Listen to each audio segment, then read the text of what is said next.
What is going on, everybody? We have a lot better show than I think we've had for the majority of this season. Obviously, the Bills have actually come out on top, found a way to bring it back, win the AFC East. As my man J Man, I'm gonna let him get going here in a second. Said they I'm, would I'm win on five. my JT-ish today. I'm on my He actually, JT-ish. he actually said they was gonna run off four straight. They ran off five straight.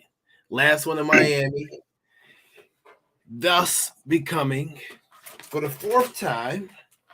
As I said, the fourth time. Let's say it two more times. The fourth time. The fourth time. Throw your foes AFC up. East, AFC East champs. Okay, defeating Miami in Miami, holding Tyreek Hill to under 100 yards again, making Tua look like a sham of a MVP quarterback, and making Mike McDaniel once again respect the hell out of Sean McDermott. And we're going to talk about Sean McDermott tonight as well, because we have to give this man some of his flowers that he deserves. Yes, sir. And then we're on the job ain't done. We do realize that it's not just about being the AFC East champs. It's about a lot more. But adversity.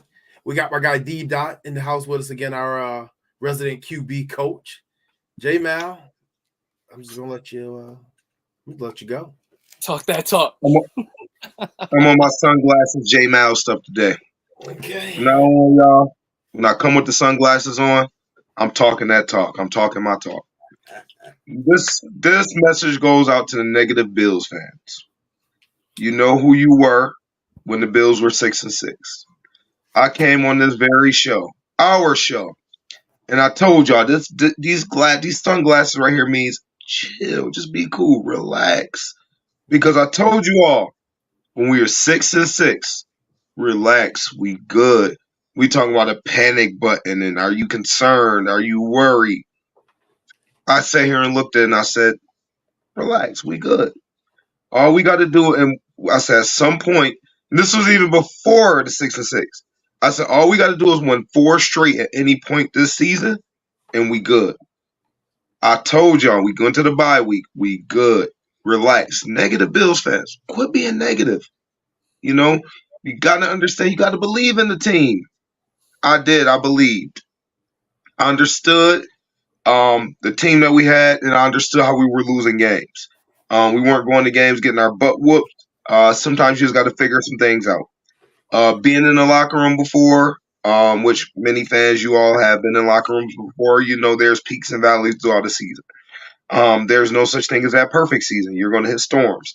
It's the character of that team, how you respond to that, is what's going to determine, the outcome of your season. I never felt at any point in time, if y'all can remember, I have receipts.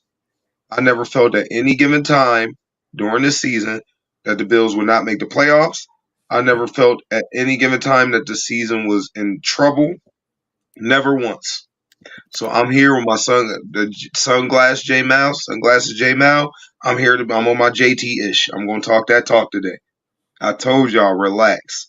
Football is a marathon, not a sprint, especially in the NFL. You never know what can happen. You can go on a hot streak. Pittsburgh Steelers a few years ago, were they 10 or 11-0? And then they stunk at the end of the year, right? We've seen multiple teams. The Ravens a couple years ago was the number one seed, got smoked in the first round. You don't have to. It's no prereq to win a Super Bowl. You don't have to be the number one seed to win the Super Bowl. I don't know why y'all think that. The NFL, every single person that's playing on Sundays gets paid. So guess what? That's why the Arizona Cardinals gave people fits in the year. Those guys are playing with pride. Those guys want to win. Just like I told everybody at the beginning of the year. Everybody said that the Houston Texans were going to be bad and have a top 5 pick. JT, if you remember, I said the Houston Texans would probably be a fringe playoff team. Guess what? They won their division. It's the NFL. It's not basketball where you can already know who's going to the playoffs for the most part. You literally any given Sunday, anything can happen in the NFL. You come out there, you prepare, you play hard, you want it, you have a good game plan, and you execute the game plan that day better than your opponents, you're going to win. This is why every team that's in the playoff right now in the NFL is a threat. The number 7 seed to the number 1 seed, everybody's a threat. And once again, I told y'all, relax. I remember who the negative Bills fans were. Relax. But now it's a brand new season. I had to talk my talk. I have receipts. JT, do we have receipts? Have receipts. We got receipts. I told y'all, be cool. The negative comments in there, oh, they're done. McDermott. I told y'all that was foolery to ever talk about McDermott being gone. I thought that was actually an insult to the man. So y'all gave up too quick. Relax. And the Bills they're in a good place. They got to go take care of business now. It's a new season, but I had to talk my talk. JT, back to you. All right, let's go. So that being said, obviously we knew that this was a big game.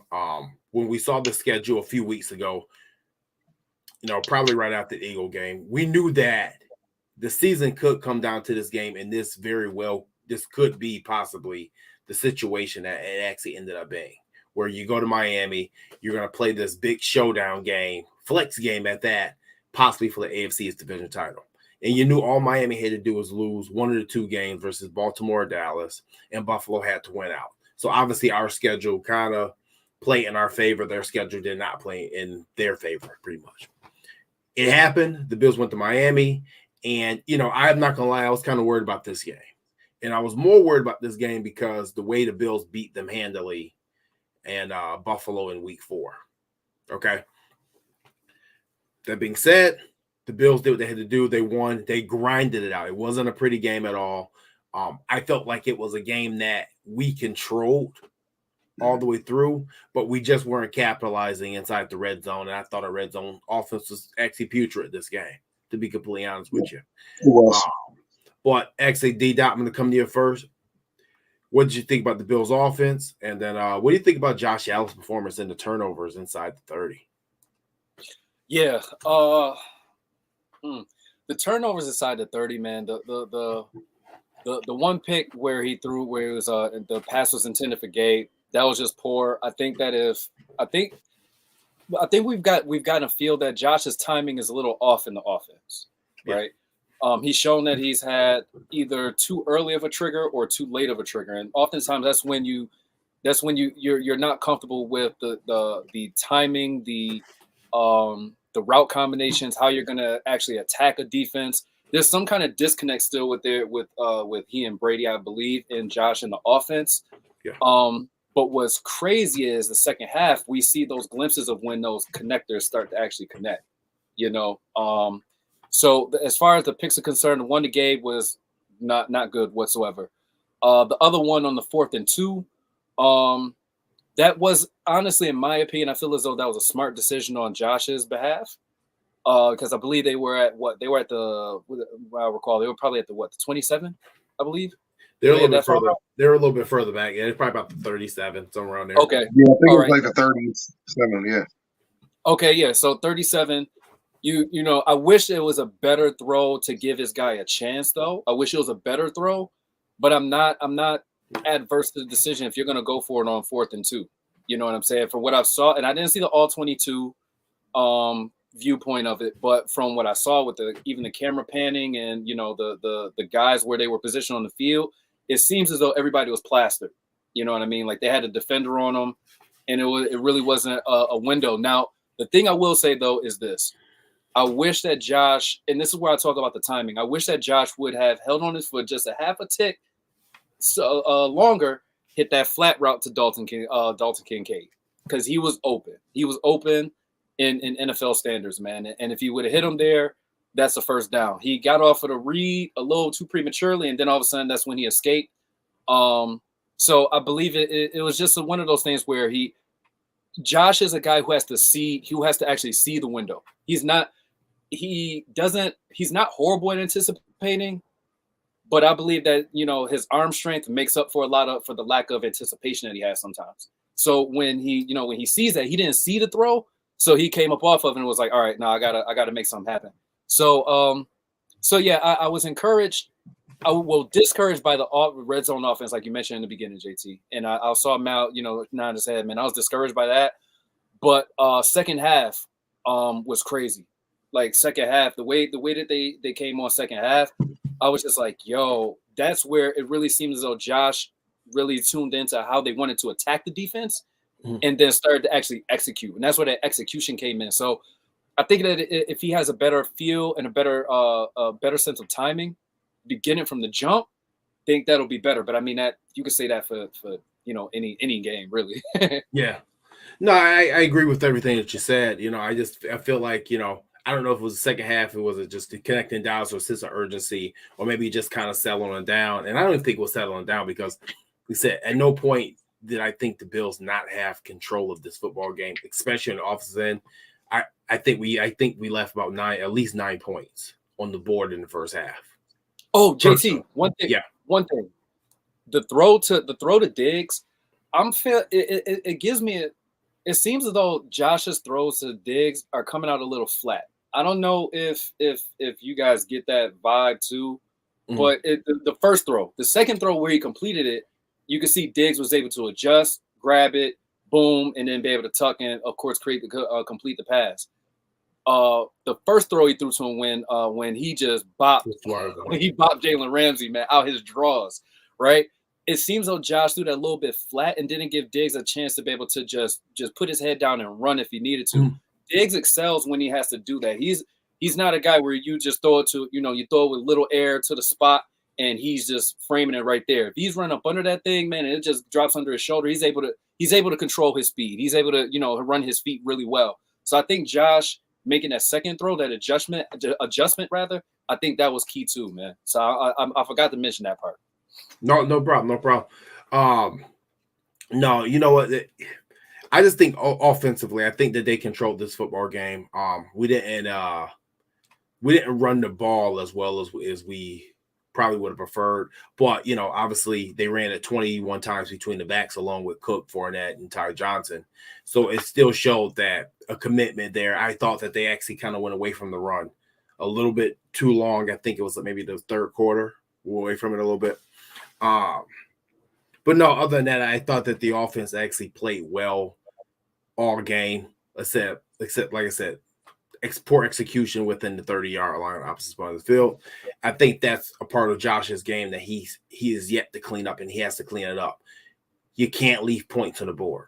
When you talk about the difference between Burrow, Mahomes, and Jackson, they don't leave points on the board. And obviously, you talk about those three guys, they all have outstanding kickers as well. And I think we have an outstanding kicker in Buffalo as well. But our kicker doesn't give as many opportunities because of the turnovers or the sacks that drive us out of field goal position. Or, man, I don't know. And maybe sometimes it just seems like Sean McDermott has a little lack of faith in Tyler Bass to connect on some of these longer field goals that you see the Chiefs have faith in Harrison Butker to go out there and hit. Other than that, I thought the Bills controlled this game. I think when you look at the time of possession, it tells a story once again. And we were just talking about this a couple weeks ago about how the Bills were out-possessing teams by like almost 18 minutes. Well, here's another game where they had time possession was 38 minutes compared to the Dolphins 21. That's wearing a team down. So, Jay, what did you see from the offense of the Bills to see this game and the clincher to the AFC East title? Y'all didn't leave much left to be said. I mean, I think y'all said it perfect. I think it was a solid day. That the turnovers kind of sour it all. If you kind of like, I know if I don't like to go that route, but honestly, if we didn't turn the ball over in the red zone, we turned over in the red zone 3 times, correct? Yeah. Was it 3 red zone turnovers, right? 3 red zone, yeah. Dude, that game's not even close. Like, literally, we talking about a game that was like week 4. Literally. Like, no exaggeration. Like, we would have blown them out. So, I mean, what I'm excited about is even though at times it seemed like they went away from the run, we still was able to get, the 21 carries or whatnot. The game get a little funky after a while, situational football. But I do love the fact that there was some type of commitment to run because, and I said this a while ago and we got receipts. And it's funny because after I said this, we've started hearing this comparison the last couple of weeks with Josh Allen. But I said Josh Allen reminds me of it's going to be a John Elway situation. And I said this like 3 or 4 weeks ago. Josh Allen's first Super Bowl is not going to come because of his arm. It's just not. Josh Allen first Super Bowl is going to come due to the commitment to the run, which John Elway, great arm, all this other stuff he did until Terrell Davis. When they made that commitment to Terrell Davis and running the football is when they got that first Super Bowl. That first Super Bowl was not on John Elway's arm. That Super Bowl was on the running game, that zone running scheme, and Terrell Davis tearing the league up. So I think that's what the recipe is going to have to be in the playoffs is a successful running game. James Cook, Fournette, Ty Johnson, and Murray if he is active. I think if you really think about those guys, all three of them four of them running the ball, that's actually more dangerous than our receiver threats. If you really sit there and think about it, because they can control the game, you could control time of possession, you could play keep away, right? Sometimes you have a quick striking offense where you got dudes that can score really, really fast. Okay, you can score in 45 seconds. But all right, that's leaving more time on the clock for me to be able to operate and be able to score, right? But if you got a team who got the ball for 7-8 minutes and you going to score, that's just deflating to a team, right? So it's like, wow, like dang, really? So you left me 2 minutes on the clock, like that's no fun. And I think that's going to be obviously he's going to have to make some terrific plays with his arm for us to be Super Bowl champions and go far with the goal. That's what the goal is. The goal isn't to come to the playoffs and win a game, right? Obviously, we know the expectation is to win the Super Bowl. So I think the recipe to that is going to be running the football, period. And you can run the football and not get a ton of yards, but you can control the clock and Josh make 3-4 good plays with his arm, but he didn't have a huge throwing day, if that makes sense, right? We can have a running game. We may run the ball 30 times, but Josh may throw it 20, right? He throw it 20, but he's 16 or 15 for 20. He might throw for 250, but we control the game and he has 2 or 3 touchdowns. So I think that's going to be our recipe for success. I don't think we win a Super Bowl if Josh Allen has to throw the ball for 400 yards a game. I just don't think that's the recipe right now for this team. And honestly, it never really is. The team that run the ball the most efficiently in the playoffs is a team that always win the Super Bowl. Passing is cool. It looks good. It's fun. It's exciting. But the team that gets down and dirty, like my offensive coordinator, Rob Likens, he said basketball on grass is going to win you a ton of games. But running the football and getting down and dirty is when you championships. And that's what you got to do. Speaking about Josh Allen, I guess we switch to this topic before we go back to Deontay Harty. It just seems he always finds a way to get it done against Miami. And, now there's a lot of analysts comparing his dominance against the Dolphins to obviously Tom Brady's dominance against us. This was another game where if you watched it, you'd say he struggled somewhat, right? Because of the turnovers. But when you really look at the box score, 30-38, 359 yards, 2 touchdowns, 2 interceptions, 15 carries, 67 yards. Mind you, a very, very tough 3rd and 13 conversion where he pretty much dragged 2 defenders from 9 yards for another 4 yards to get that first down. What is it about Miami that gets this guy up for the game? You know what I mean? Is it something that Miami's doing something defensively? Because he's played against about three different defensive coordinators. I thought Vic Fangio did a hell of a job bringing the 0 blitz at him, but then it seemed like the Bills picked that up at some point in the second half, and it was no longer effective. Now, mind you, hats off to Miami's defense. Obviously, they were there without both of their starting pass rushers. They were without a safety. They were without their number 2 cornerback in Xavier Howard. I know, you have to play what we have on the field. It's a next man up league, but that is a lot to overcome. But with that being said, they almost found a way to keep their offense in this game and win. But once again, Josh Allen comes through at the end. What is it about Miami, that Josh Allen is just owning them?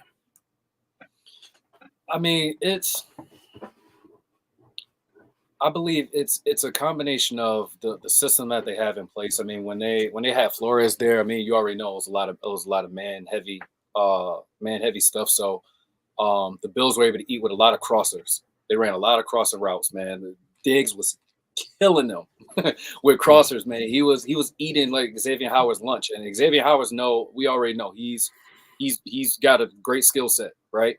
And then you move to Fangio's defense. And I think, like how you mentioned before, when they had the zero blitz. As a matter of fact, when he threw that pick for the pass intended for Gabe, it was against the zero blitz, I believe. And defenders locked up. I couldn't tell if the defender had outside leverage or inside leverage, but Gabe wanted to win it inside.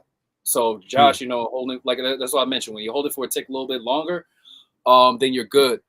I really believe that Josh is getting to the point where he is now getting a feel for how defenses are going to defend him and how they're going to attack him. And he's getting a better feel for how he's going to counter that and really impose his will. I don't know what it is with Miami though. It's kind of like how you mentioned the Patriots plus. You know what I mean? It's just like they come and they just dominate, man. And I mean the Patriots dominated the whole AFC East, but it seemed like with the Bills, it was just worse, man. It was worse. Going for fourth downs all the time. They didn't punt the ball. It was insane, right? So I just believe just all around, Josh has a really good feel for Fangio, what he's gonna do, when he's gonna do it, when he's gonna trigger certain things. He started to get that feel that second half, man. I just believe Josh just sees red. He sees the Miami Dolphins and he just sees red, and it's just a green light to just go and kill, man. Just kill everything. Mal, as a player, obviously, no matter what level you play at, whether it's high school, college, or the pros, at some point in that span of your career, you're going to see the same opponent over and over. Mm-hmm. As from a player standpoint, is there just certain opponents that you're just more comfortable playing? No matter when you just see that jersey, even if the coaching staff has changed, even if the players have changed, you're just comfortable going against them. Sometimes a team is just a bad matchup for you.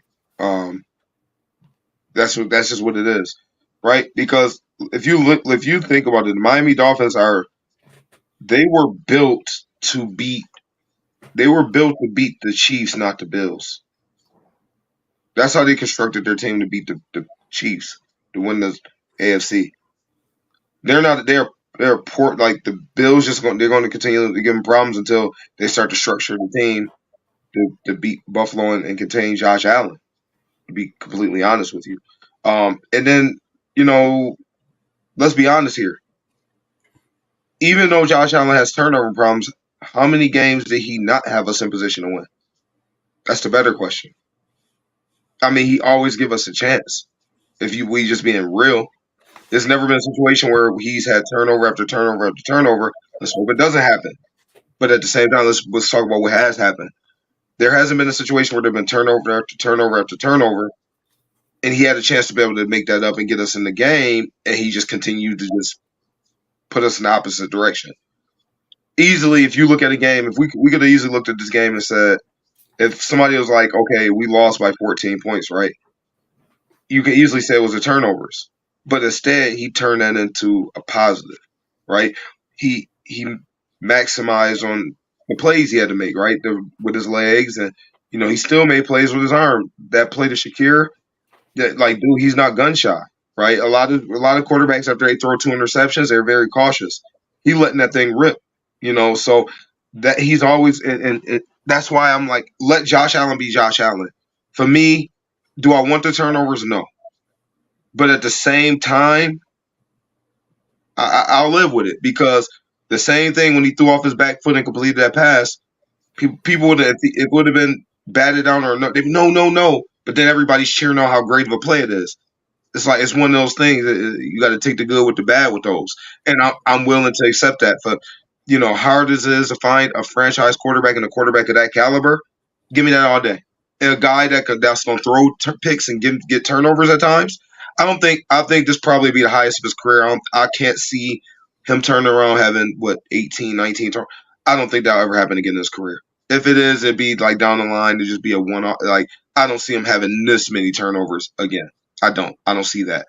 But at the same time, if you're going to give me a guy like that who, if they do turn the ball over, they got the mental toughness to be able to weather the storm and still have us in position to win the game in the end, sign me up for it. I'm good with it. And I'm speaking from a player's perspective on that. And I just want to read off some stats to you, right? And this is excluding last year's playoff game versus the Miami Dolphins. 10-2, 3,300, almost 3,400 yards, 33 touchdowns, 7 interceptions, a QB rating of 110, 638 yards rushing with another 5 touchdowns. Okay. He absolutely crushes Miami. I don't even think at this point it's even describable. And like I said, most people watching that game would say, hey, he didn't play his best football game, but we look at the box score once I mentioned again, 30 of 38 for 359 yards. And let's just add another 65 yards rushing on top of it. I don't know what it is about Miami, but he's comfortable. When he goes to Miami, you might well give him a locker in the Dolphins locker room because that's how comfortable he is. And honestly, he's just as comfortable in Miami as he is in Kansas City. There's a few spots where he's just like, all right, listen, I'm going to get a condo here because this is home as well. And I think that's the point that we've gotten to. I honestly believe that when the Miami Dolphins see Josh Allen upside the field, that it strikes some type of fear into them. They're not comfortable going against him. It's uneasy. Same way, as you said earlier, D-Dot, when we used to play New England, I don't know necessarily if it was fear, but it was definitely uncomfortable. You didn't see 1C12 across that field, and now you're getting the same thing from 17. Yeah, and JT, listen, oftentimes, man, and I mean, he's a baller. He has a skill set, and I'm not talking about Josh when I say he. I'm referring to Christian Wilkins, man. Man. I'm not a Christian Wilkins fan. I'm not. I'm just not. You know what I mean? But you can even see though when he tries to pull the little stuff on the pile. You know what I mean? That's typically when you feel like you got to do some little extra stuff, man, to get up under somebody's skin to try to get a little edge. When you feel as though you're a little bit behind. You know what I'm saying? Competitively. And you know what I'm saying? And it's constant. It's always, every single time, man. Josh coming up off of the pile and Christian Wilkins doing something weird. And Mal, you already know, them piles get real, man. So, very real. Yeah, it's just one of them things where it's like you said, JT, I feel as though the Dolphins see the Bills and it's just like, yo, they got one up on them already from a, mental standpoint, psychological, however you want to refer to it as. So, yeah. And then the last thing I want to say, though, is too, people look at the turnovers and they'll say 3. That last one from Torrance, that last one on the fumble, I do not charge that to Josh, man. Torrance got beat like a stepchild during Christmas. He, you know what I mean? He got beat, he got demolished. And I mean, it's gonna happen. I get it, he's a rookie. Josh climbed the pocket, he covered the ball and everything, man. I think it was Wilkins. Wilkins made a play on the ball.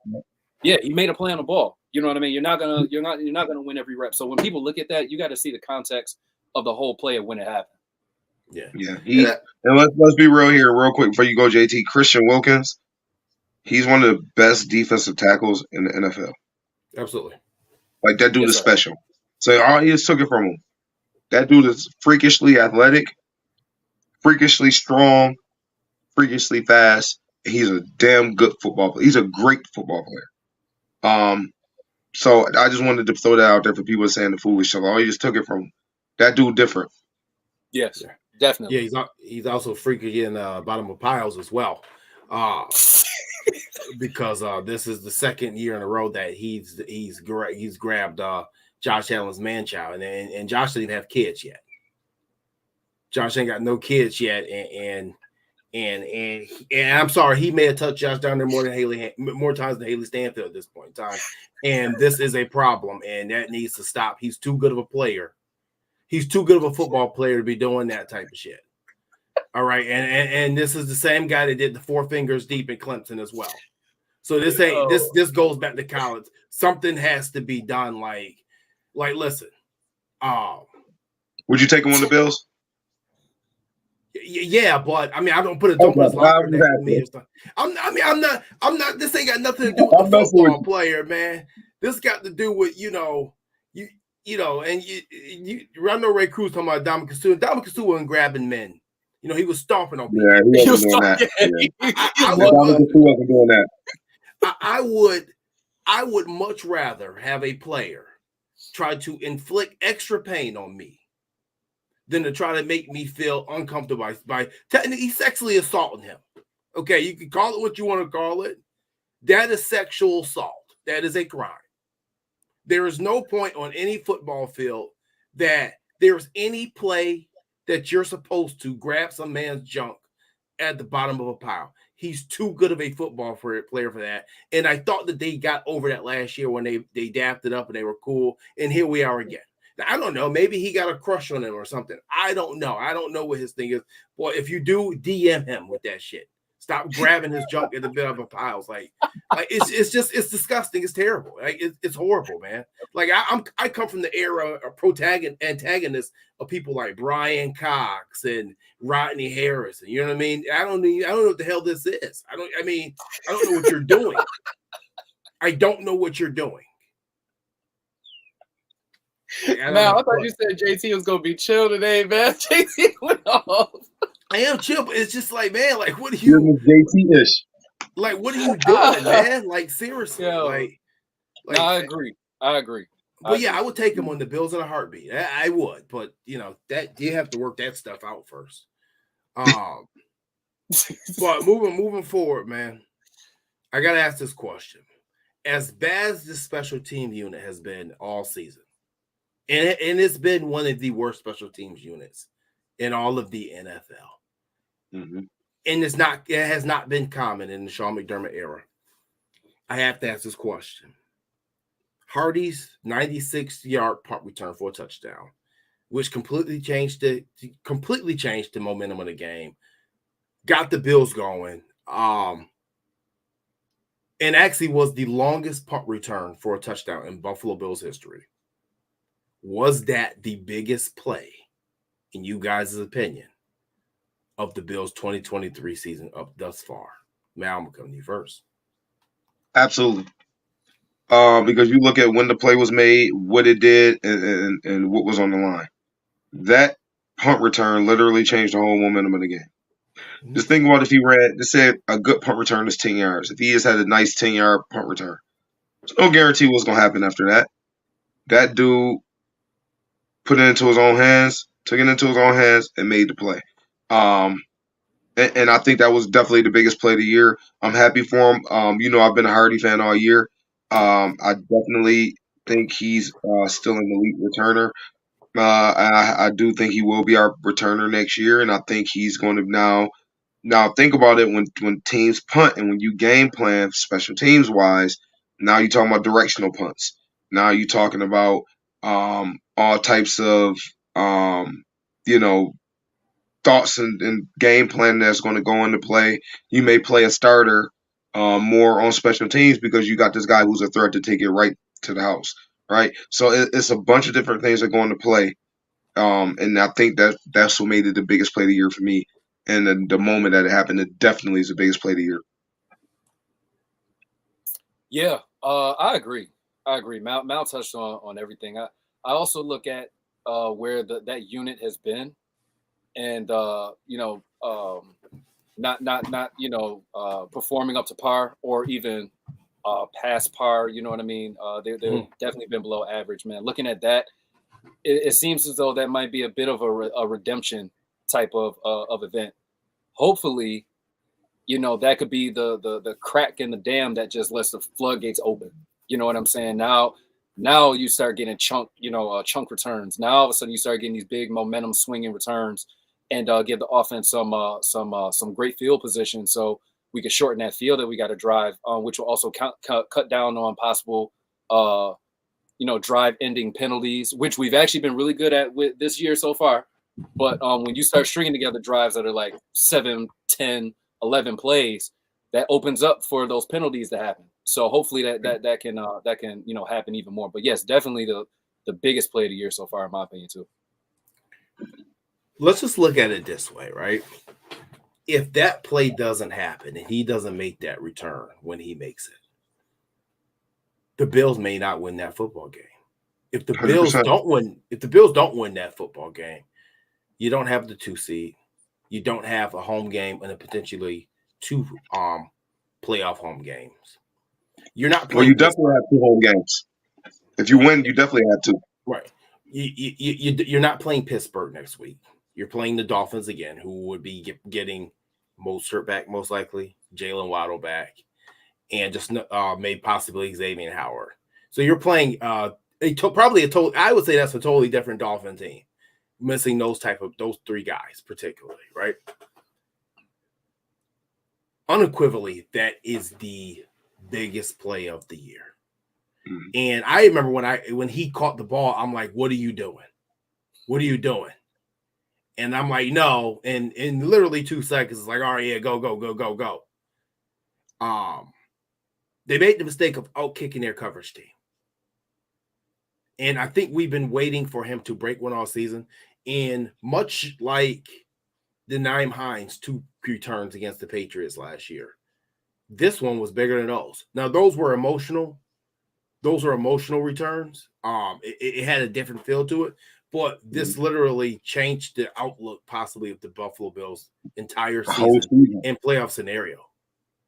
And this is a guy that I think, James, I know you banked the table for all season, and me as well, as far as getting a bigger role in this offense. I don't know what the hell the problem is, but he's a playmaker, and they need to figure this out. Much like I would say the Chiefs eventually figured it out with Dante Hall years ago. I think this is a similar player. I think it's a similar situation. And I think that going forward with these playoffs, I don't know if I want to see him fair catch hardly anything at this point in time. And I would love to see Joe Brady get him involved in the offense. So hats off to Deontay Harty. Obviously, it was the guy which week was he inactive? He's inactive one week. Yeah, well, he's a surprise inactive. Yeah. So and they said it was because of number game. Don't leave this guy inactive ever again. So like I said, hats off to Deontay Harty, sticking with it. Made the biggest play of the season, in my opinion, and you guys' opinion as well. And completely changed the Bills' playoff outlook. And think about it, he does have elite speed. But think about this: if the Bills go on to win this Super Bowl, this punt return completely changed the path that they had to get there. Yep. And JT and Matt, I got a real quick question for you. There's been some speculation that turf toe was still giving him issues that kind of carried over. Do you guys feel as though, you know what I'm saying, that he just may be getting over that just now at this point in the year? Who, Harty? Yeah, there was some speculation that the turf toe injury that he had has been like, you know what I'm saying, one of those lingering things. I think James has had turf toe before, I believe. So it's one of those things that Rel did. My brother did. Rel. Sorry, Rel did. And from what I understand, it's one of those things that can linger. You know what I mean? After that point, and it was just speculation that it may just be bothering him. I don't know if you guys have heard the same thing or seen those same things. But I just want to know what you guys' thoughts were. Possibly, maybe is he getting over that? Maybe he's fully healthy now with that toe.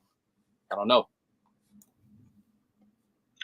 I didn't know about the turf toe thing. I mean, that very well could play a part in it. Yeah, I mean, it could. I think he's been. I mean, he's one of the top punt returners in the league, correct? Yeah. Yeah. I mean, it probably played a part if that is the case in his usage on offense. But I love what I've seen out of him on special teams all year. Even though some people want the big return, listen, catch the ball is number one. Top special teams coordinators in the league will tell you. A punt returner that literally just catch the ball is worth 1,000-yard rusher.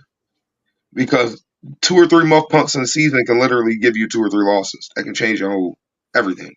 So a punt returner who can catch the ball is almost worth 1,000-yard rusher, and then the guy that can give you 9 yards after catching it is super valuable. But to answer your question, D, yeah, I think it could have played a part in his offensive usage. Yeah, you know what? At the end of the day, I didn't know about the turf toe either. But if that's the case, then yeah, I mean, he probably is feeling better. I mean, that's a horrible lingering injury. I mean, that injury could actually linger for multiple seasons. It's not even a one-season thing, possibly. But when you talk about his punt return stats, he ranks number 5 in the NFL in yardage with 12.42, and he ranks number 5 in yards as well with 323 yards returning. So, like I said, I think he's been solid at punt return this year. I think we would like to see a little bit more, but he's also like 3rd in the league in fair catch at 27, which means he didn't get as many opportunities as he probably could have. So, other than that, man, I mean, As Mike Kyle Yeager says, the key one was move up the field. Prior to this one, there was a lot of dancing. Being Edelman or Amendola, catch it and go for a mile, 10-yard run, return makes a 42-yard return, 32 yards. Absolutely. Well, the thing is, the reason why there was dancing because of special teams blocking. You can't one cut and go if you got 15 dudes staring in your face, including your own players. So, I mean, that sounds good, but the reality of it is, especially my brother is a return, like one of the best in college football history, literally. It can't be one cut and go every time. If there's no seams or no blocking, you got to try to create something for yourself. So that sounds good. That I love the one cut and go. If dude's not blocking and dude's just coming free, you got to dance to make a miss. And also, for what I remember too, a lot of the times though, a lot of punters would pin our returners to the sideline too. You know what I mean? You a lot of your options are are cut down as far as where you can go with that. It seemed like it was the right call at the right time and the right seam and the right blocking scheme that they had called for that particular punt. Because he hit that seam and it was like the sea parted. It parted ways and it was just wide open lane, man. So like Matt was saying, it's a bunch of things that come into play. Yeah. That's one of the hardest things to do is returning punts and kicks, man. That's why it's natural returners. Like everybody can't do it. Most fans think you just put a fast dude back there, let him catch the ball, and just outrun everybody. No, it does not work that way. It's an art to that. You got to be able to set up runs on the fly.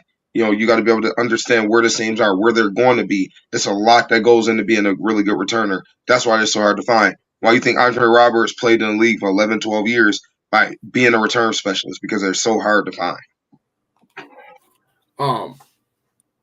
Yeah, I mean, I think, like I said, I agree probably with the special teams unit. Our special teams has been pretty much dog shit all year. I can't explain it any better than that. And thankfully, we finally had a Sprite moment at the right time. But moving you'll forward, see core signings will address that this offseason. You're gonna see some guys that's you like, oh man, he was a third string linebacker. He was a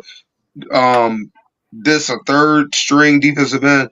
You're going to see 3 signings. I'm telling you that now. You're going to see 3 signings who guys that are studs on special teams. They're going to address that immediately in the offseason. Yeah. Well, we're going to see what happens. But right now, it ain't the offseason yet. So thankfully, we got a lot of football, y'all. We got a lot of football. Hopefully, we got a lot of football. I want to talk briefly about Von Miller.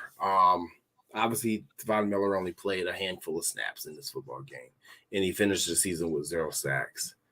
I guess the question is, do we think Von Miller is done?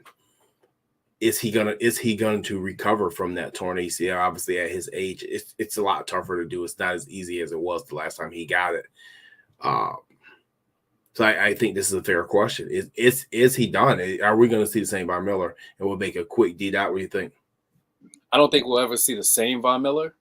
But I mean, if you could get a guy who could get, I don't know. Well, no, I mean, you got to account for his contract.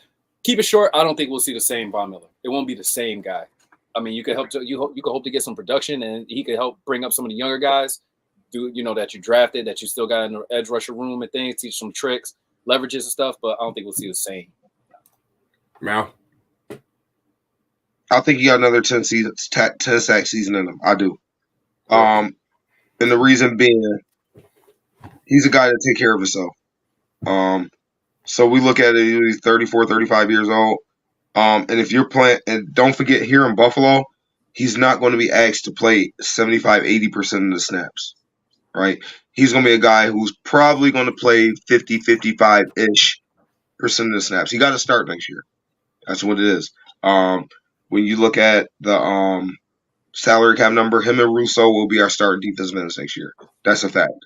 Will you have bodies behind them, young bodies to go and get and go to work? Absolutely. It's hard to say the same Von Miller because I think he's going to just play less, right? So I don't think he could produce the same playing less. But I think he will. I think what's probably going to happen. I still think he could probably give us something because it's too much experience there too much talent still there for him not to give us something. I'm holding out hope. I am. And people got on me for my bold prediction. I deserve it. Y'all got me.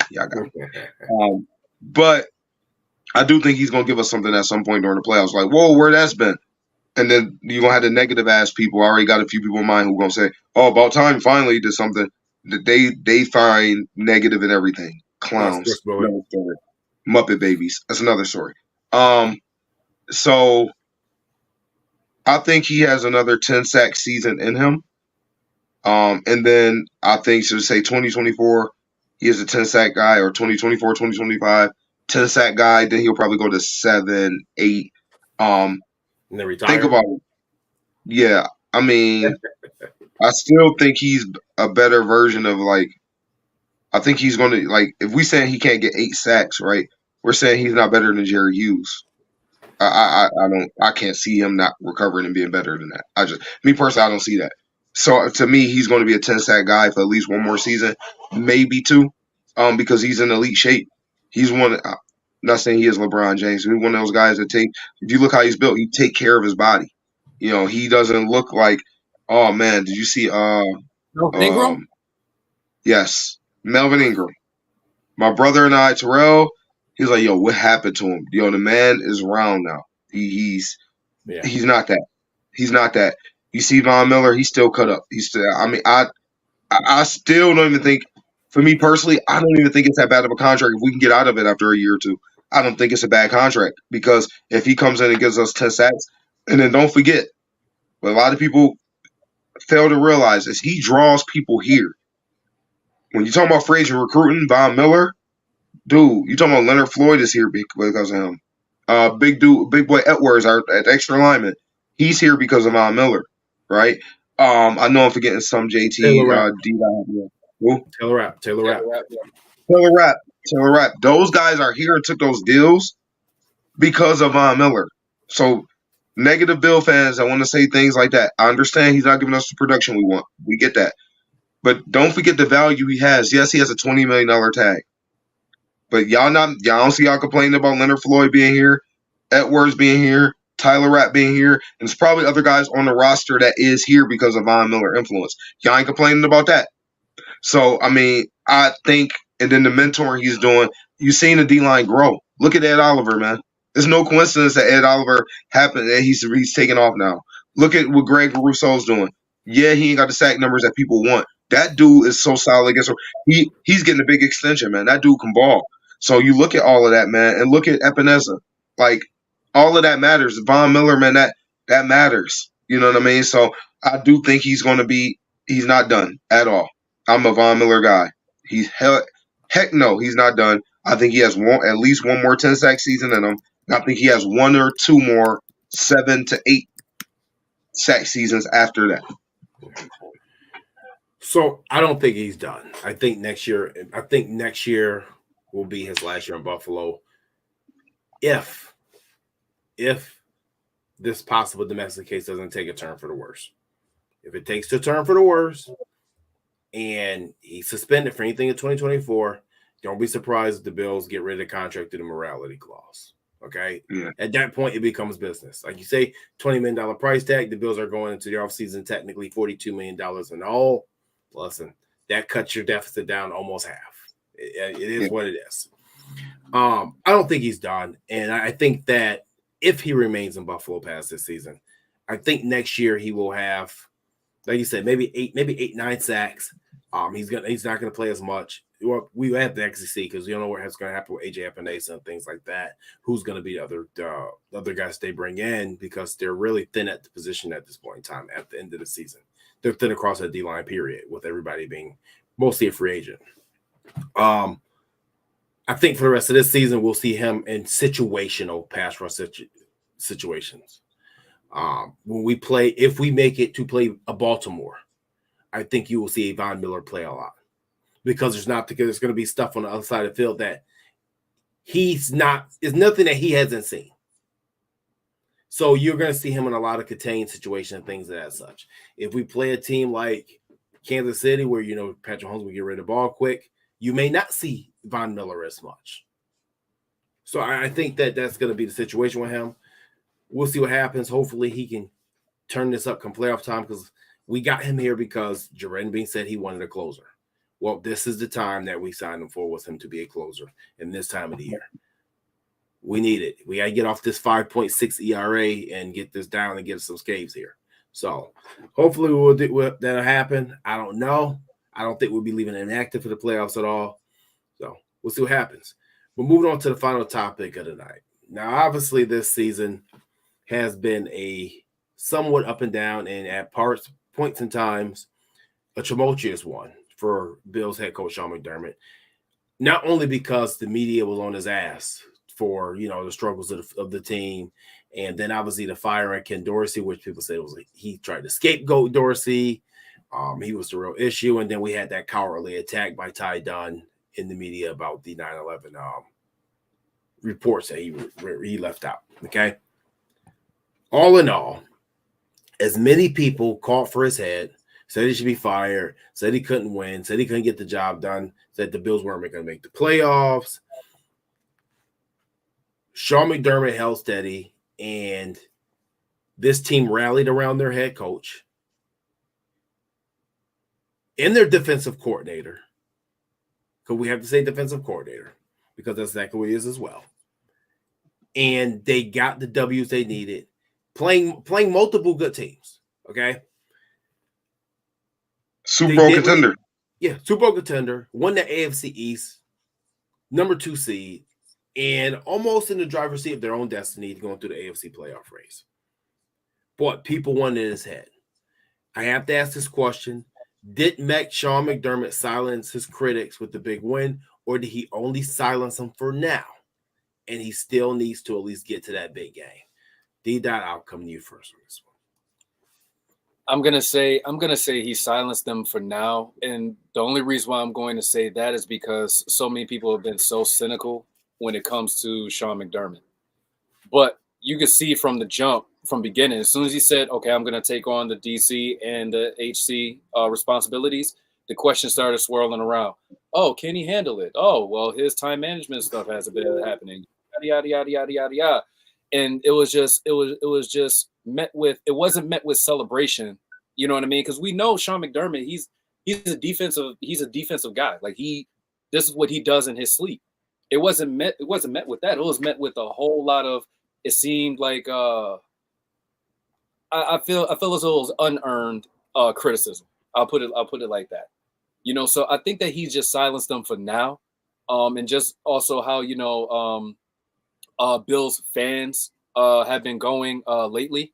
You know what I mean? Just from a broad spectrum. I mean, there are pockets where people recognize how this really goes, really looking at the details of, what goes into coaching throughout the whole entire year, how this team has stayed locked in the locker room. And that's a testament to a coach too, how strong they are, how a team stays locked in the locker room.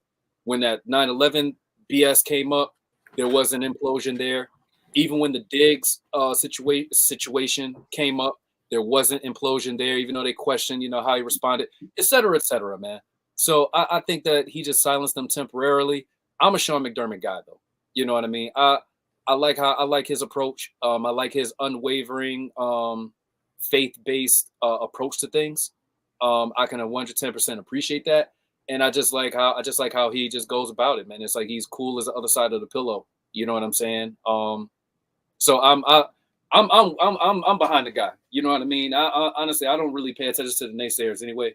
But I think it's just a temporary thing. People, there's a lot that's been going on that people are like Super Bowl or bust, which I think is idiotic. I think it's stupid. I think it's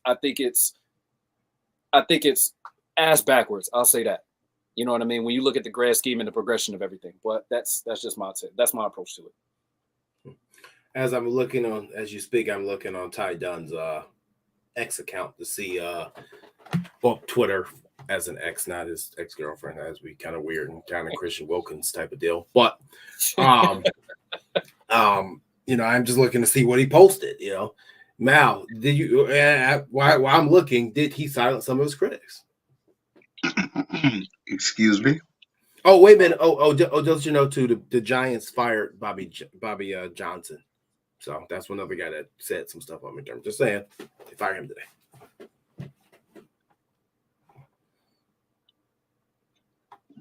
he shouldn't even have critics in regards to. Well, you're always gonna have critics, but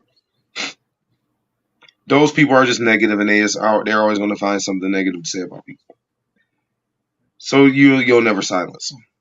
They're just waiting in the cut for any mistake. There's going to be his critics, the Muppet Babies. They even if the Bills win the Super Bowl, they're going to dissect the Super Bowl and say, well, they didn't pass the ball that good. They didn't do this. Well, this is the only one they'll get because if you plan to do this and this is going to bite you eventually, they're never going to be satisfied. So they're just waiting in the cut. That's all I'm going to say. Those critics are waiting in the cut because they're negative and they just don't like the guy. Sean McDermott is one of the top 5 head coaches in the league. Sean McDermott is one of the top 5 head coaches in the league.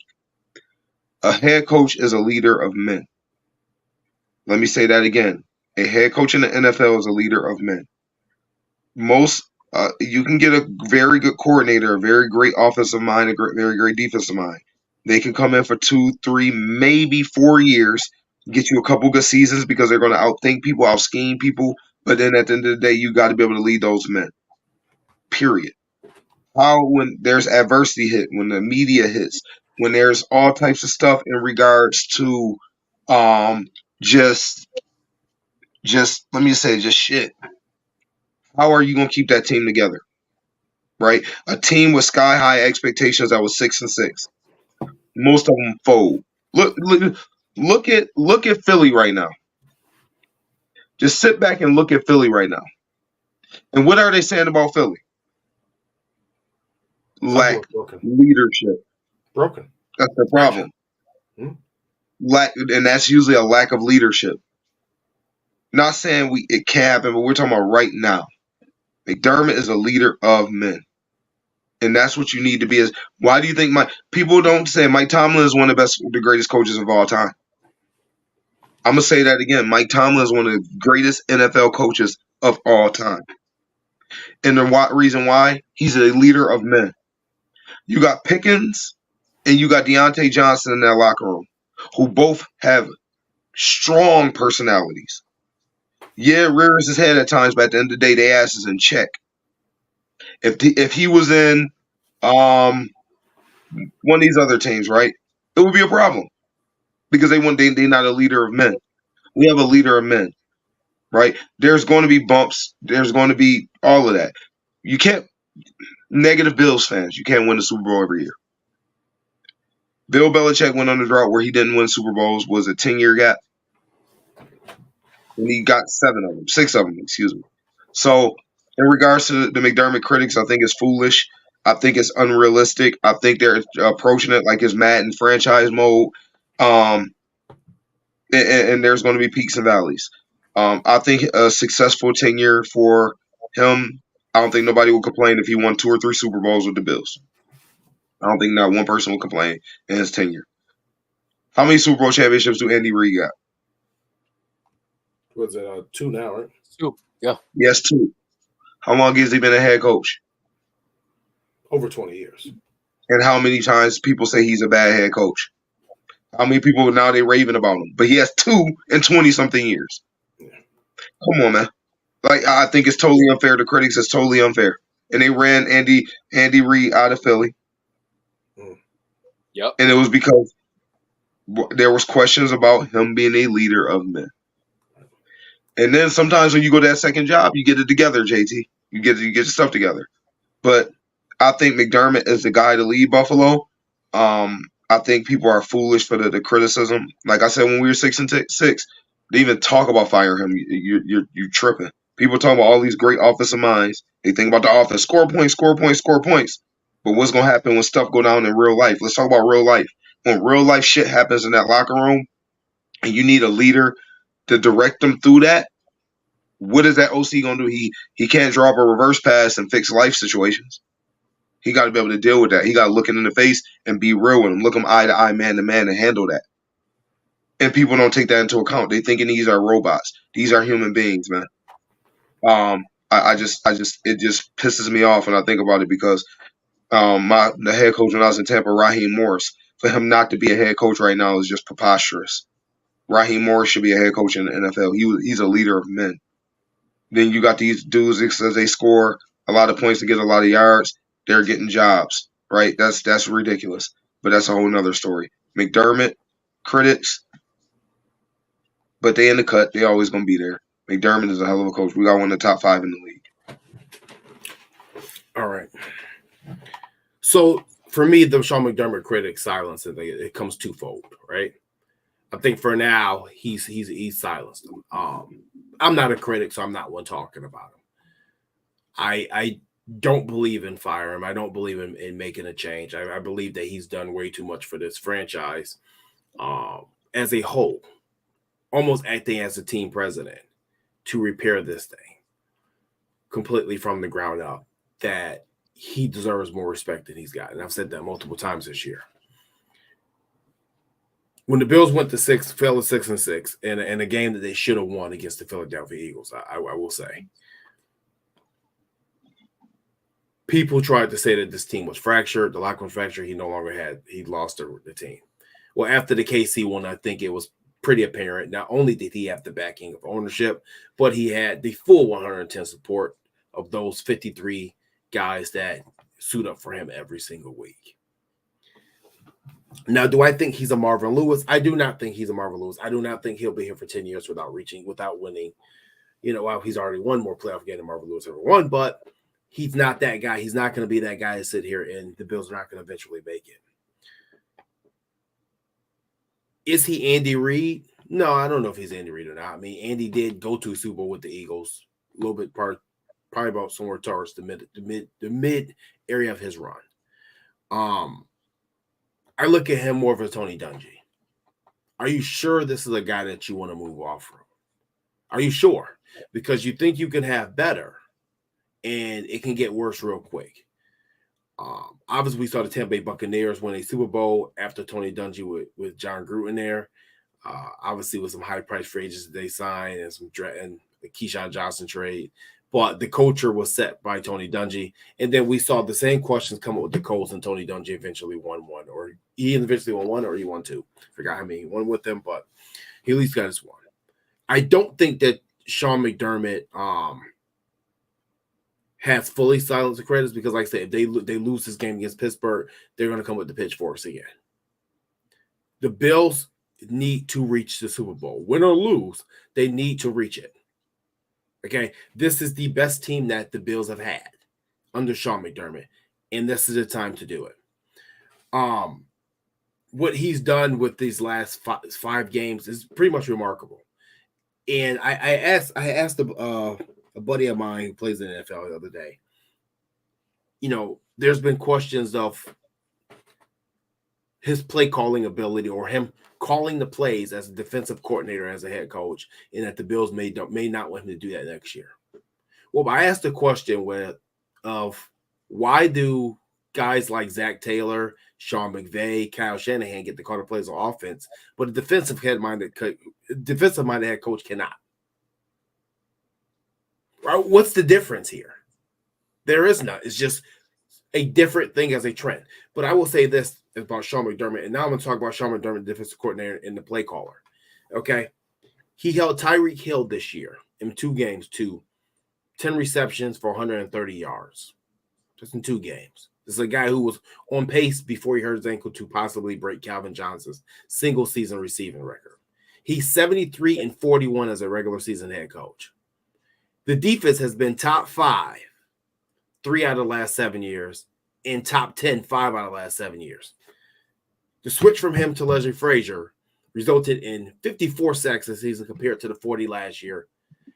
97 missed tackles in 2022, only 77 missed tackles in 2023. And if you want to talk about this 5-game stretch that led us to this AFC East title, the defense is allowing a measly 16.8 points per game and 180 yards passing per game. Mind you, Tua throws through 3 of those games were Patrick Mahomes, Dak Prescott, and Tua Tagovailoa. All Pro Bowlers, not Josh Allen. Mind you, note that. He's done a remarkable job. He's taken players that we didn't know what they were going to be going through the season and elevated them to damn near Pro Bowl level. Terrell Bernard, a snub, Pro Bowl snub. Note that. Christian Benford on his way to being one of the best cornerbacks in football. Notate that. Dealing with Micah Hyde injuries with the neck and pulling Taylor Rapp, losing his all-pro linebacker in week 5 in a London game that the NFL completely screwed us on, and Roger Goodell in his testing experiment. And we can go all the way back to the tragedy with Damar Hamlin and even managing that going to this season as well. So guess what? What does he do? He fires his offensive coordinator midseason after a loss that people said, oh, look at him. He's he's pointing the finger again. He's blaming him. Well, he's only been asking to run the goddamn ball for 5 years, and no one seems to want to listen. Not Brian Dable, not Josh Allen, not Gabe Davis, not Stephon Diggs. And people said it was the running backs. Well, Devin Singletary looks pretty good in Houston. Zach Moss, before he got injured, was leading the league in rushing in Indianapolis. So it wasn't the running backs. It was the reluctancy and the complete defiance to do what he was asking you to do. So when people say he doesn't have any accountability, well, he took over defensive play calling. That seems like accountability is something that's not normal, right? Well, he said he wanted to run the football. The guy refused to do it. He fired him after giving one of the richest contracts for offensive coordinator in the league. Mind you, notate that he did not want Ken Dorsey as offensive coordinator because he wanted to run the football. Well, guess what happens? We start running the football with an unknown entity in James Cook, and James Cook makes the Pro Bowl. Surprise, surprise, right? 1,200 yards later. He's building this team in his image, and I'm not sure that this football team in his 7 years has been more in his image than it is right now. So if you got the pitchforks out for Sean McDermott and you're saying that he's not accountable, he blames others like Ty Dunn said, well, then maybe you should take that pitchfork, sit it down, and sit on it yourself because you're an idiot. You're some type of idiot.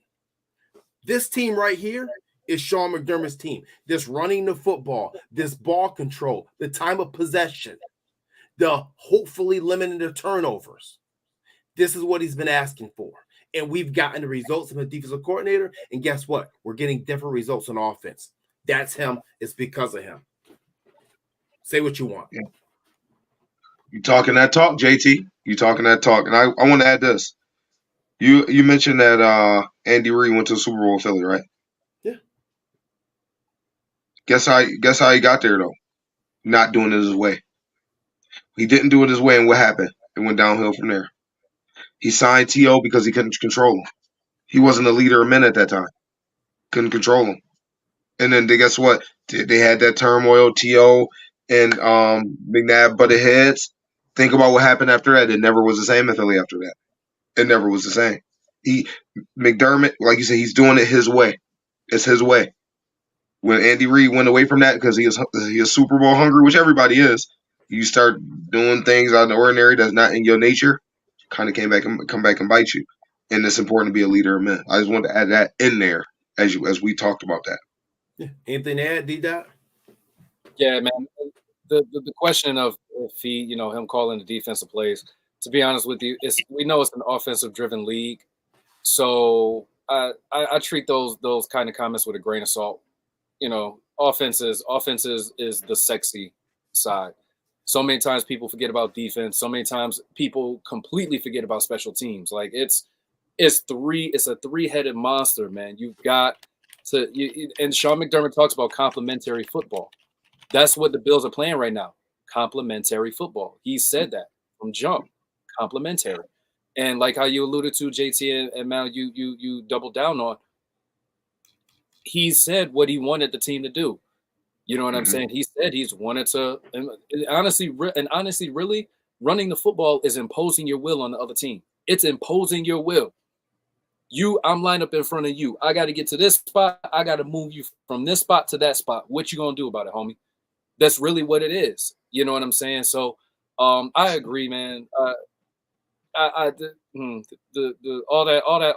that weird stuff that people talk, man, and questioning and everything like that. To be honest with you, I really think they just write for headlines. They write for headlines and try to grab somebody's attention, and they're writing for clicks, and that's including the stuff that Tyler Dunn wrote in that article. I read half of it and then I just closed it because it was bad. It was bad. I mean, first of all, it was a reach. You went back to 2019, and obviously you sat on this. Like I said before, you sat on this article until the Bills were losing or in a bad spot to release it. Because if the Bills were, instead of 6-6 at that time, if they were 10-2, you would have never released it. Point blank period. So, like I said, it was cowardly, and that's why he's reporting. Most of his Twitter account has nothing but Green Bay on there. You're no longer wanted here. You're no longer going to celebrate this if we do this. Don't come to the parade. Don't even hang a banner up. Just don't say shit. Just keep your damn mouth shut moving forward. Period. Pow. Shots fired. Yeah, pretty much. You can go to Green Bay and do the Lambeau leap because honestly, the thing is your connection to Buffalo was you wanted credentials, you never got them. You did a phony attack, and your lifeline, as McKenzie, went to Indianapolis, and you had no more lifeline tied to Buffalo. So you said, "Screw it, I'm going to burn this bridge. We'll burn it, and we don't want you here." Bon voyage. Well, other than that, man, I think that Sean McDermott, and I'm so happy for this guy. I am. Like I said, this is a guy I got to meet multiple times and have a conversation with. He's such a nice guy. He's such of a down-to-earth guy and a man of faith. And honestly, he's a genuine human being. He takes interest in other people. And I think one of the biggest things I think is going to come out of this with Sean McDermott is I think he knows he's done some things wrong as a head coach. And we all do things wrong as human beings.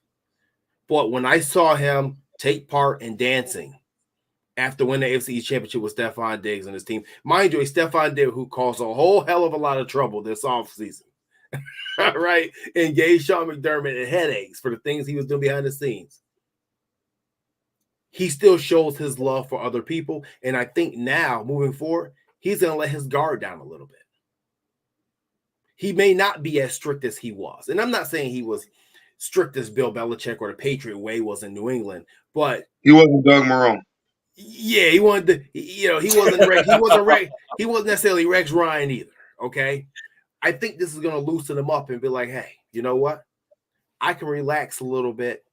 I can let off the leash just a little bit. I can let these guys just have a little bit more fun and I can actually enjoy it. You know what I mean? I think what that article did, it brought this team together and it rallied about Sean McDermott. And I think a lot of these players have to look at themselves and say, where would this team be with the head coach? Where will we be without Sean? And I think that was a gut check for a lot of them because, like I said, you may possibly be able to find better than Sean McDermott, but the odds is you most likely will not. You most likely will not. You'll probably be way better off with keeping him with your team. So it is what it is. I'll move on that. We'll take some of these questions now. Let's see. Let me scroll back to the top here. Hopefully, you guys are still watching to ask these things. Well, while you scroll, JT, Jason put it perfectly in the comment that you highlighted not too long ago. Let me go back to it. Yeah.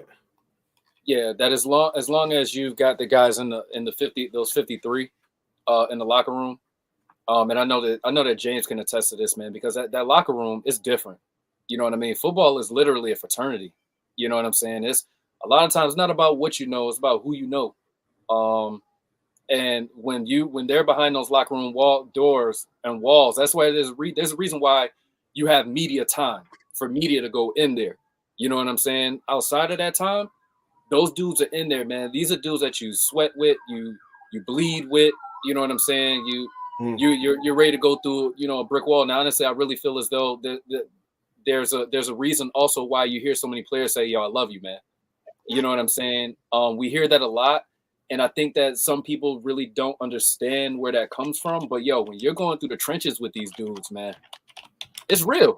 It's very, very real, man. And I think Sean McDermott has set that environment and is now flourishing. And we're getting a little bit of a peek inside of what that may look like because they keep a lot of stuff close to vest. You know what I'm saying? But I think we're starting to get a peek of what that looks like. And it's just like a testament with, like you said, with him dancing and, Diggs' reaction after the game with him. Like, I look at those little things, you know what I'm saying? The way Josh reacts with them and everything. It's super dope, man. I would challenge the casual fan to stop looking at, the camera takes during the game. You know what I'm saying? Just Stop looking at that. Take a peek at the sideline. How guys are vibing on the sideline when the play is going on or something like that. Take a peek at that and see how they're vibing, and you're going to be able to see a whole different energy than what you thought you may have known. Right. No, I agree.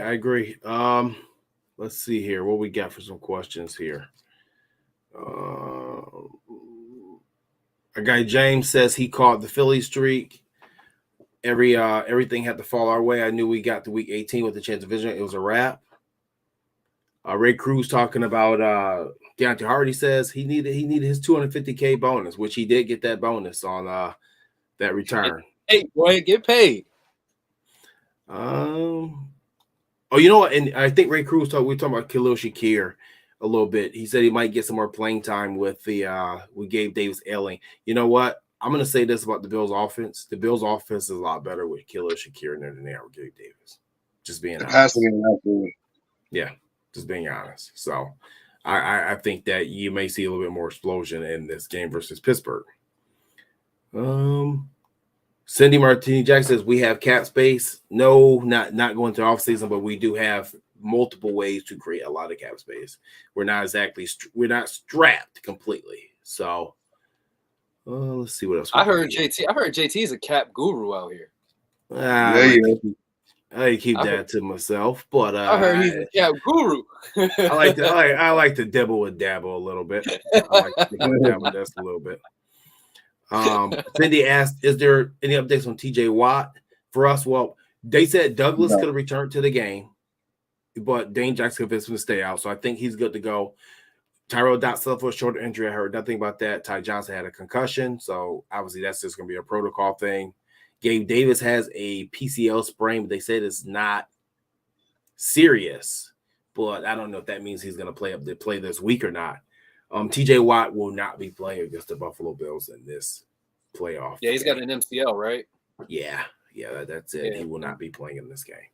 And I know Mika is like they're saying here he's day by day. I think. Yeah, he gonna play. They say he playing. Yeah. Like I said, I don't wish for injuries, but hell, like I said, if TJ Watt ain't playing, I sure as hell ain't gonna feel bad for him. Don't call like that. Just going to say, you can miss me with it. You can miss me with that. I want to beat people at their best. I don't care how you do it. Just beat them. I don't give a damn how you get it. Just don't record people like the Patriots did. But no, guys. Other than that, I think that another great show. Like I said once again, the Bills are the 4-time AFC East champions. Appreciate you, Stevie, with the comment, man. Thank you. Salute, Stevie. Appreciate it. You know what I mean? Get my belt out. I want to be a part of this. Thank you, Cindy. Yeah, Cindy too. She was commenting a few string along comments, man. No, I'm gonna tell you something about Cindy. Cindy knows stuff too. Cindy has been a trooper. Cindy has been with one of my. I would say this about Cindy. Cindy was like one of my first supporters when I first started doing this. No bullshit. Cindy used to message me if I didn't do a show. So there's been time when I'm like, man, I can't do a show. I'm tired. The first person that messages me normally is Cindy. Hey, where's the show at tonight? What's going on? If I miss 2 weeks, Cindy is putting out an APB. Make sure I'm all right. So I got honestly show Cindy mad love. She's been a supporter since day one and be on the show and behind the scenes. So much love to Cindy Martini Jackson. That's my people's right there. I gotta meet her one day. One day I gotta meet her. But, salute, Cindy. OG supporter out here. Absolutely. OG supporter alert. One of the first. And like I said, this goes way back to when I know what the hell I was doing, the hell I was talking about. So she stuck through it all. So I appreciate her. But no, guys, good show. Any final thoughts? I'm gonna come to you first, D Dot. Man, I'm just excited, man. I'm excited. We talked about this all the time. The Bills, I feel as though they're peaking at the right time. They're finding ways to win. It's not monotone. It's not they're just winning in this realm or this world. They're winning multiple different ways, and I feel a different vibe from last year. Last year, we kind of peaked, and then, you know what I'm saying, of course, the DeMar Hamlin issue came up, unfortunate, and then, that was emotionally draining, and then it's like it's kind of like we just like nosedive. Now, it just feels like everything is ascension. If we start to level off a little bit, ascension, level off a bit, and then boom. I think it's right at the right time, man. So I'm excited. I appreciate you guys, allowing me to get on here, talk with y'all, you know what I'm saying? That water cooler talk. And man, I'm excited to see what these Bills do this upcoming weekend. Yeah. And Mal, I don't know, maybe I'm thinking maybe we'll do, if I could find the time, geez, I'm been so busy. It would be nice to try to do a playoff preview maybe later this week. I'm gonna try to pull it together. My schedule is like so tight, but we can try. Any final thoughts of this show, man? I got to go sunglasses J Mal for this. No, I'm gonna take them off. I'm messing with y'all. But no, I'm excited about this opportunity for the Bills. To make all the wrongs right for the season. It doesn't matter. All the negative things that people were saying, whatever happened bad, it don't even matter. What happened good, it don't even matter. It's all about what happens moving forward. Everybody 0-0. Steelers not gonna lay down. We got to come out with energy. Everybody that's gonna be there for Bills Mafia, we need y'all to turn up. They gonna need that energy. Turn up.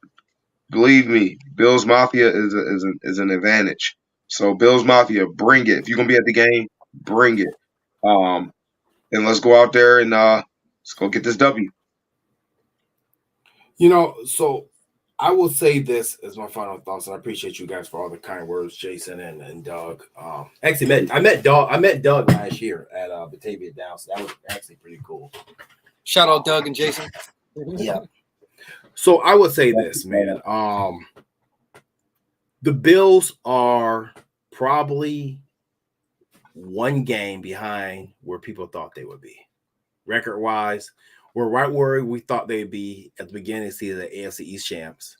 And we have one home playoff game guaranteed, possibly two if we win this. Guaranteed two if we win this one, right? And maybe even three.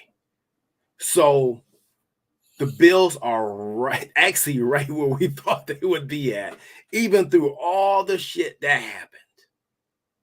Right? And that's how funny these things work out. And there's Miami, it's not where people thought they would be come week 7 or 8 or 9. Right? The Eagles are not where people thought they would be. The Texans are not where people thought they would be. But the Bills are consistently and have been consistently right where people thought they would be. And here we are again. And I just happen to think that this Bills team, and I've said this before the season, would end this season in the Super Bowl. And I still believe that. And Sean McDermott has given me more faith for me to continue believing. So, therefore, go out there, do what you got to do. We'll see if we could do a preview show or not. I'm not sure.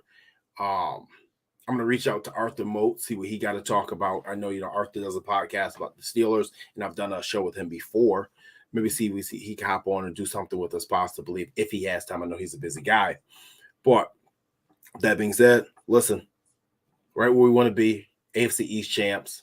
Doesn't matter how we got there. We're there. We're in the playoffs. We have a home game. So I think Doug Ecker or somebody, I forgot the guy's name. He asked about the weather report. It was a little early, but it's going to be about 24 degrees. It could be rain. It could be snow. The wind looks like it's going to be about. I could check that. You looking at it right now, JT? Yeah, I'm looking at it. Yeah. About 20 or 30 mile per hour winds, but obviously it's Buffalo. That can change completely before that day. So that's what it's forecasted right now. Whatever it is, it's better than what Miami and Chiefs are about to incur. Just know that. They said it might be the coldest playoff game in NFL history. The Colts and Dolphins, the Colts and Chiefs, right?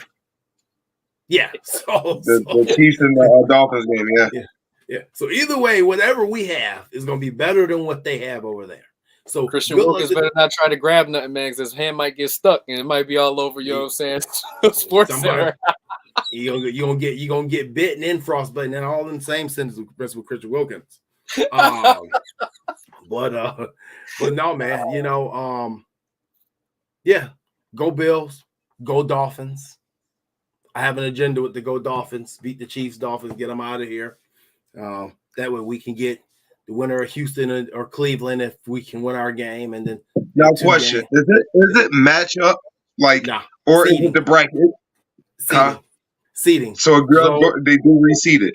Yeah. So as long as the Ravens win, continue to win, they will have the lowest seed left. So therefore, the lowest seed after this week, the lowest seed. Hopefully we win. But so the lowest seed to go to the Ravens, the highest seed will come to us. Buffalo. So we'll probably play the. Okay, this depends. If the Chiefs win, we'll play the Chiefs here. Yes. Right. Chris Bruton says ain't no Miami fans going to that game. Hell, they don't go to their own games. They don't go to their own games. So they damn sure ain't going to that. Bills fans, only fans that would be crazy enough to go and fly to the below zero weather. You had people driving through that damn Detroit storm last year trying to find a way. Going through Indianapolis at 5 miles per hour. This is a different breed. I don't want you guys to know that when Brian Cox said that they were a different breed 20-something years ago, he was right. Y'all a different breed. Y'all crazy as hell, as Thurman Thomas said, and y'all will put y'all lives in danger for this team. But more power to y'all. They love it. Keep doing what you do. Just stay as safe as possible, I guess. No, this guy handle business. So my agenda this weekend is the Bills to go ahead and win and have this game wrapped up by the third quarter. Get these starters out. Hardly no injuries. I'm hoping that. Actually, I don't care who wins the Houston or Cleveland game. I'm actually kind of hoping Cleveland wins, to be honest with you. I think that's a better matchup. And I'm hoping that the Dolphins beat the Chiefs, because I also think that the Dolphins could beat the Ravens. Not saying they will, but I think they could. That give the Bills 3 playoff games at home. I tell you what, I've been telling myself that if the Bills get to the conference championship game, I may have to go to that game. That may be a game where I may have to drop the bag and just get in the car and go. So we'll see what happens. We'll see what happens on that one. But hey, guys, great show. As always, AFC East champs. Thank you guys for tuning in. It is what it is. Doesn't matter how we got there. We're there now. Pittsburgh coming up. Big dubs. Catch y'all later. Big dubs. Big dubs. Big dubs.